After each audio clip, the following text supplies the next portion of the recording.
বন্ধুগণ, যখন তুমি কোনো জানাজার খাটিয়া বহন করে কবরস্থানে উপস্থিত হবে, তখন এটাই চিন্তা করা উচিত তোমার যে একদিন আমারও জানাজার খাটিয়া এভাবে বহন করে কবরস্থানে নিয়ে যাওয়া হবে।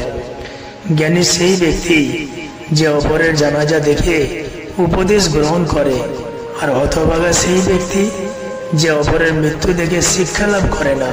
সৎ লোক তো সেই ব্যক্তি যে কম বয়স পেল আর বেশি বেশি নেকি অর্জন করলো, আর বদলোক সেই লোক যে বেশি আয়ু পেল, বেশি বয়স পেল, বেশি সময় পেল, অথচ কোনো নেকি অর্জন করতে পারলো না।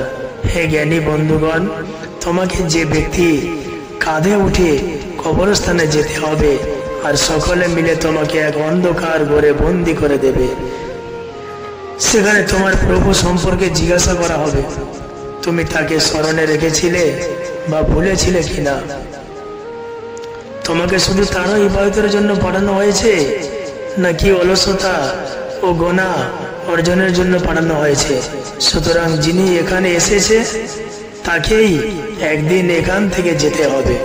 যখন মরতে হবে তবে 100 বছরের হোক বা একদিনে হোক চলে যেতেই হবে।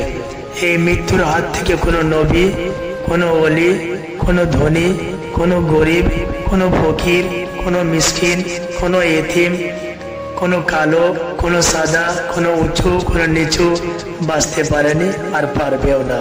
যেমন উর্দু কবির ভাষায় লিখেছেন, যাহা কা বাদশাহী কি আখেরি পাতা লাহাদ হ্যায়। তোমাকে সৃষ্টি করা হয়েছে এই মাটি থেকে, এর ভিতরে কষ্ট অনুভব করতে হবে।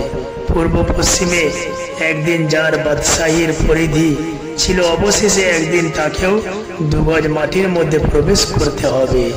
জ্ঞানী অলস ব্যক্তিদের মাটির ঢিলার নিচে অবস্থান করতে হবে। বিয়ের বাসরের বর কনে আয়েশ আরাম করুক না কেন, অবশেষে তাদেরও একদিন এই মাটির ঘরে প্রবেশ করতে হবে।